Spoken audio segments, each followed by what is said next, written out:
Let's pop that there, and hopefully the touchscreen.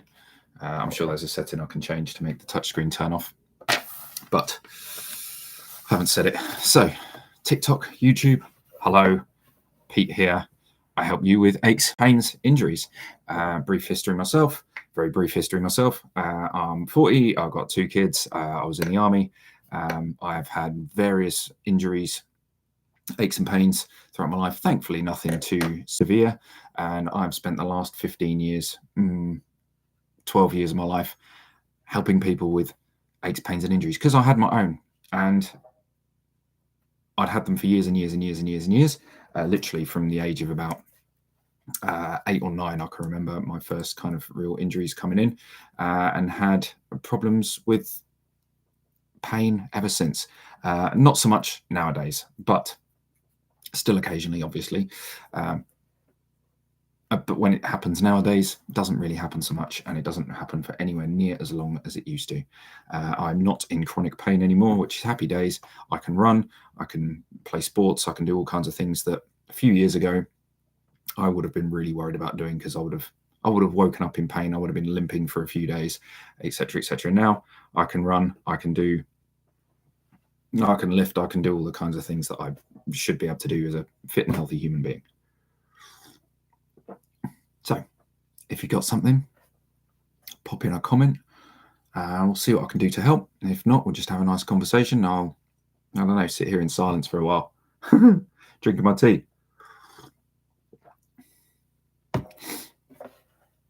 And I'll get on with the rest of my day. Good morning, good morning, good morning. How are you doing today? If you've got any aches or pains, injuries, stuff you want to get off your chest, stuff that's bothering you, because I'll offer a different perspective on how to do that. Let's go with this. Okay, so when you have a thought, let's give some knowledge. When you have a thought, good or bad, it doesn't matter, there is a neurological response. Okay, there is a physiological response. So there is a response in your brain, there is a response in your hormones, etc., your neurotransmitters, and then you also get a response subsequently in your body as well. So if you think about something that is scary or something that scared you in the past, that will affect how you breathe, that will affect your heart rate, that will affect your muscle tension around your body, it will affect even your vision. Because when we're scared, if we think about it, if we're scared, let's go a little bit deeper on the vision bit.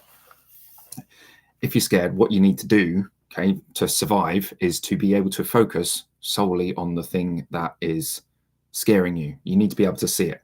So what will happen is your peripheral vision will shut down and your field of vision will narrow. So when you're scared, that will happen.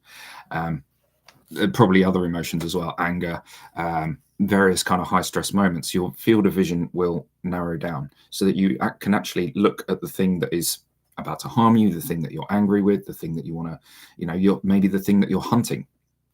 You need to do that. And having an open field of view, we don't really care about what's going on out here, because it's unimportant, because the thing you need to see is right in front of you. So if you're highly stressed, it affects vision. It affects all these other things physiologically as well. We've got cortisol going up, we've got dopamine doing whatever dopamine's doing, we've got serotonin probably going down at that point, etc., etc., etc. We'll probably have histamine levels coming up as our body prepares for a fight, as our body prepares for action. And the difficulty with that is there's no actual problems with any of those things in and of themselves. It's when we get into a state that they are like that all of the time. Here's a bulb. Got nothing to do with anything apart from that I took it out of a light up there that isn't working very well. Anyway, so your body will have, when you think about something scary or sad or something that gets under your skin, something that makes you angry, you will have a physical response. Now, if you think about those types of things regularly enough, those physical responses will become habitual. Okay, and they will just kind of happen on autopilot. They will just happen over and over and over again. And we then start to call that chronic pain. We then start to give that diagnoses. We call it IBS, we call it IBD, we call it asthma, we call it chronic heart disease, we call it whatever else, okay? We call it all kinds of things, okay? But the ultimate thing that's behind it in the first place is a state of emotional being that has become fixed into a pattern, and then we've gone ahead and diagnosed what that pattern is and called it a name. Okay? It's emotionally led, okay? And if we can understand this, okay, and if we can start looking back through your life, okay, usually, you know, to just before the symptoms first really set in. Okay, just before the symptoms first really set in. So let's say, like me, let's say I had Achilles tendonitis. That's what I was diagnosed with. That was my label for many years. I had tight ankles. I had sprained ankles a lot, all that kind of stuff. Okay, and that started probably when I was about 8, maybe 9, and I could probably say with some degree of certainty that that started when I stopped getting picked for my football club. Okay, so I started playing for the football club. I was decent. I would get in the team. I think maybe the next season, I didn't get in the team as much. Okay, I was very disappointed when I didn't get picked. And my ankle problems probably started around about that same time when I wasn't getting picked for the team. I'm not good enough. I'm not good enough to be in the team. Okay. And if I can let that go, if I can just go, oh, okay, well, my ankle problems, they really did start around about then. I don't remember any ankle problems before then, or knee injuries or any other injuries in particular before then. It's probably that. So if I can learn to let go of the feeling that I associate with not being picked, with feeling judged, with not being good enough, with letting myself down, letting my team down, letting, you know, all these other thoughts that might come along with it. If I can just be with those thoughts for a while and release them, then that's when my ankle pain goes away. And if we can extrapolate this out into various areas of life and various other aches, pains, and conditions. Okay, I don't have anything else. Okay, that's the only injury I ever really had. Various leg injuries through running. But if I can go back to the first point of or one of the first points, okay, there's another example of running. So not football, running this time. I was a very good runner. There was a local, I don't know how far it was, 3K, 5K, that was run at the same time as I think it was a quarter marathon. It was a bit of a funny distance, but like a 6.5 mile thing that was run in a local park where I was growing up. And they had like a kids event, which was probably 2, 3, 4K, I don't know, something like that. And my best friend at the time, he was a very good runner as well. And the first year we did it, we must have been in year 4 or must have been year 5. And he came one place ahead of me. He out-sprinted me at the end. So he came 15th and I came 16th. It's crazy how I remember that. I was like 9 or 10. And the following year, I think he won it and I came like 10th or 11th. So I didn't really improve that much over the year, and he did fairly significantly. I think he started joining a run club at about that time. And I'm just wondering, was I getting injuries before then? I might have been getting injuries before then because the football thing came first. But again, that's another kind of relatively highly I was disappointed that I was so far behind him. I wasn't disappointed that he won. I knew he was faster than me, but I was disappointed that he ran off ahead of me and kind of beat me by a fair distance. Beat me by a good, I don't know, 45 seconds, a minute maybe. And there was another event, same guy, where we ran down a hill, turned around a corner, ran up another hill, but on the same hill, but on a different road. Done a big loop, down a hill, up a hill, and then back down again. He won that race, but I actually came. Technically, I came second. He and the person in second place went the wrong way, and the guy in third won, and the guy in fourth, me, came second. And then there was a whole hoo-ha at the end of the race saying, that wasn't signposted properly. Actually, you came fourth, and I was very upset about that one. Again, I was about 11. etc. So I can look back at my life and go, okay, well, there was this event, this event, this event, this event, this event, and they're all about running, okay, or sports. And I've had some highly charged emotional events about sports, and in this case, friendship as well, which might which might be part of the reason why I don't really have any friends, okay, or why I don't hang out with people, or what, you know, who knows, okay, there might be those reasons, okay? So it's about looking back through your life and going, okay, well, where was the emotionally charged event that came before the thing you're experiencing now? Okay, so with IBS, it's normally to do with anger. I can't get rid of something out. I can't get something out of my system. I can't get this out. Okay, like constipation. I can't get this out. Okay, so it becomes a literal thing eventually, but prior to the literal thing happening, there was some other event that led to that. And I'm trying to think of an example in my life. I've never really had dodgy guts apart from food poisoning, and that was probably another reason for that.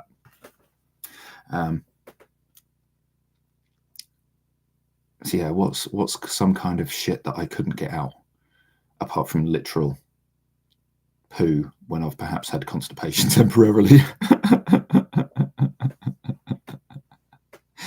Because a lot of these situations, they're temporary. They don't necessarily lead to diagnoses. It's like we have an event that goes on in our life. We work our way through it. The problem kind of goes away. And, you know, in this case, let's say I'm talking about constipation here, or diarrhea or whatever, okay, some kind of bowel thing. That situation changes. The diarrhea or the constipation, whatever it is, goes away. Okay, it's when those things happen regularly, or that the situation doesn't resolve itself, okay, and we haven't emotionally moved past it. That's when we get kind of a repeating pattern. It just cycles around. And some people's cycles, so with, like, say, let's say someone gets something that happens every day, okay, they've got lots of triggers, okay, lots and lots and lots of triggers. Okay, so it would be like, okay, well, they've told themselves that the food triggers them. They've told themselves that you know, they'll get in their car and stress of driving to work triggers them. Their boss triggers them. Okay, an argument, a meeting, something triggers them, because at some point in their life they've chosen that, you know, they've created a belief somehow that they can't get out what they want to say, and they're in the meeting and say, I want to say something, I want to say something, I want to say something, but they can't get it out. Okay, they're shot down a lot.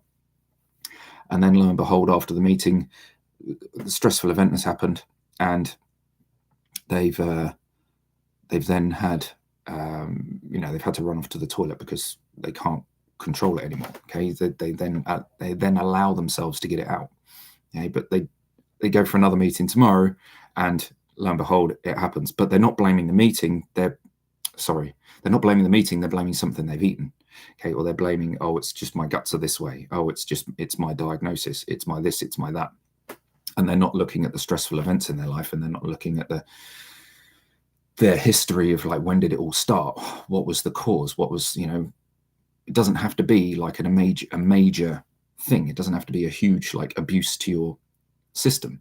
Okay, it doesn't have to be like a car crash. It doesn't have to be a death. It doesn't have to be, you know, getting sacked from a job that you loved, or whatever it was. It doesn't have to be a big thing. It could be something relatively small.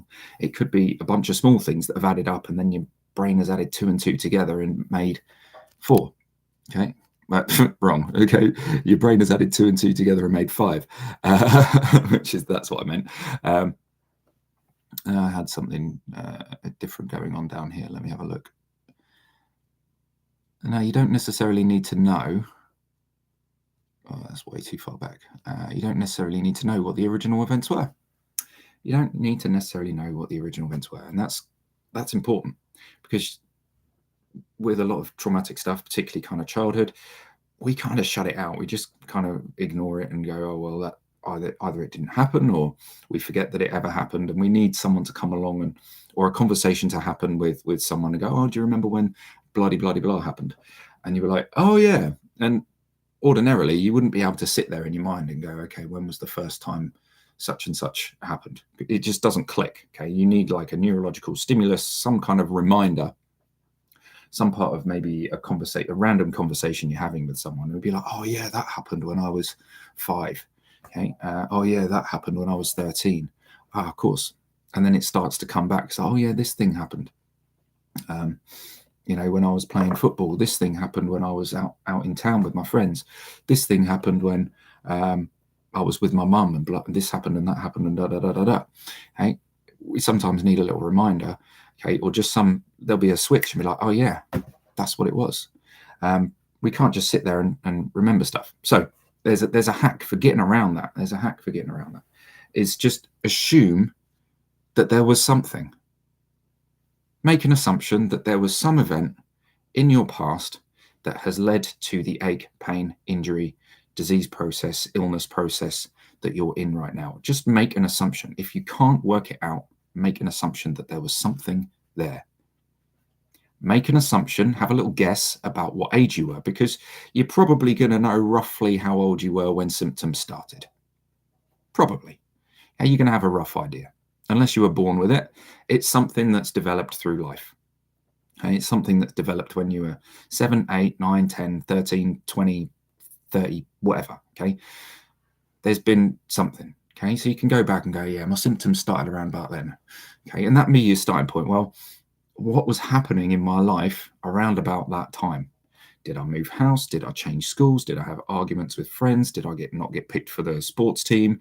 Did I get shouted at by my mum or my dad? Did I miss something? Did I not get something for Christmas that I really, really wanted? Etc., etc., etc. Okay. It could be all kinds of things. Okay. Because the mind of a child is so much different to the mind of an adult. Okay. Because the mind of a child would be like, oh, my parents didn't buy me that £5 toy. Had an emotional reaction in a shop or at home or wherever it was. Okay. But then that's formed a belief of, I'm not worthy of something small. I'm not worthy of this £5 gift or this £1 gift or this £10 gift or this whatever. I'm not worthy of that. My parents don't love me enough to get me the things. Okay. As a parent, you're like, I've got the gas bill to pay. I've got the mortgage to pay. I've got clothes to buy. I've got kind of food to buy. I've got more important things to buy than this little £2 or £3 thing. But to a kid, it could be the end of the world. Okay. Creates a story. It creates a belief system in this kid's mind. And I'm not saying as a parent you should just give in to every little whim that your child has, because you would literally end up with nothing. You wouldn't be able to afford the house, okay? Because kids just like, yeah, could I get this? Could I get this? Could I get this? Could I get this? And you'll like, money will go out faster than it comes in.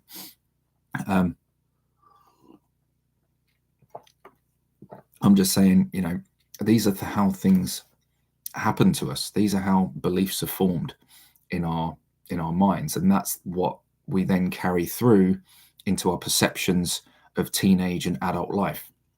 And if we don't go back and kind of not necessarily pick through it, but recognize that there's some kind of belief that went on in my life, there's some kind of event that went on in my life that I had an emotional reaction to that is causing my reaction now. It's causing, and when I say my reaction now, I could mean like an outburst of rage, an outburst of anger, an outburst of sadness, but I could also mean headaches, migraines, sore throats, tooth decay, back pain, hip pain, knee pain, ankle pain, some kind of stomach disorder, some kind of tumor, some kind of whatever. Okay, there is a reason for it. Your body never does anything by accident. Your body never does anything by accident. Remember that. Okay, it's always doing something on purpose. It's always trying to protect you. It just doesn't look like it.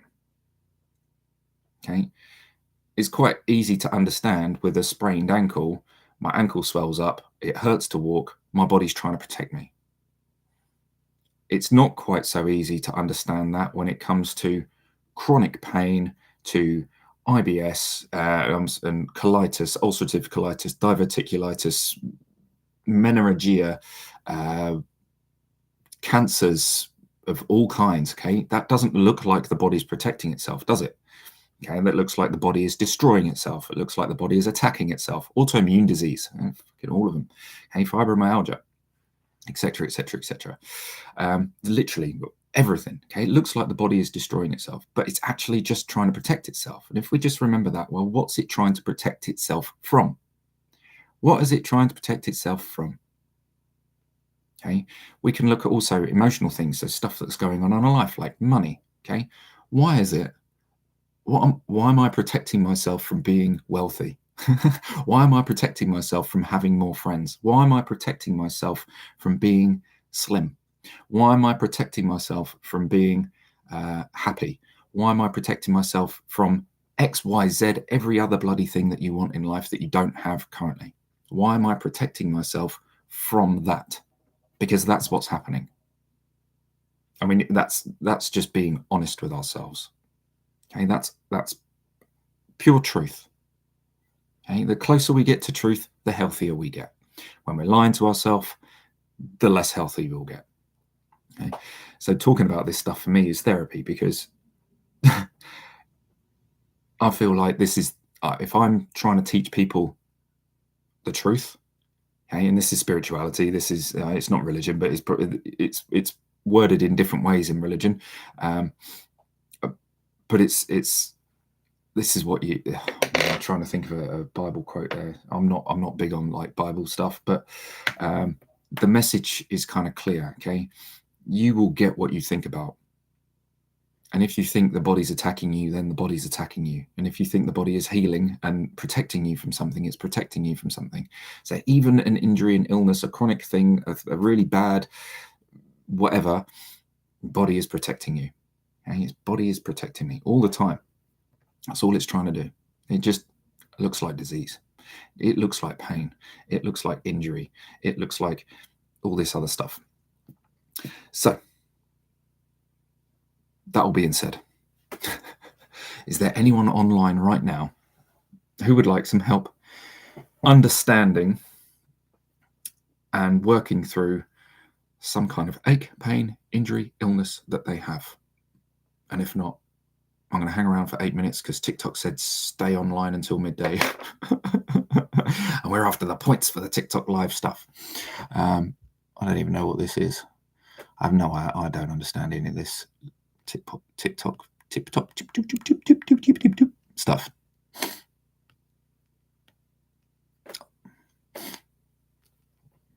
Three diamonds. Well done me. Well done me. What's this saying? Good afternoon. It's still good morning, actually. Good morning, YouTube.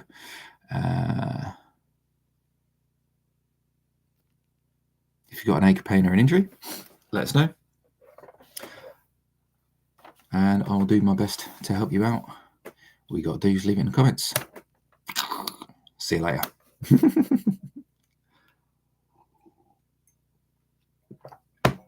There's someone down in my little box. Pause. Someone down here is called Reality Checker. I don't know if they're actually here or not. Keep calm because Manchester is still blue. City fan.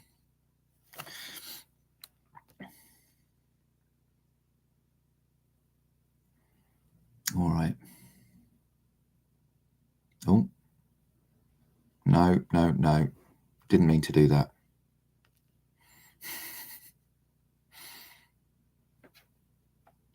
All right. Cool. YouTube. Thank you. Adios.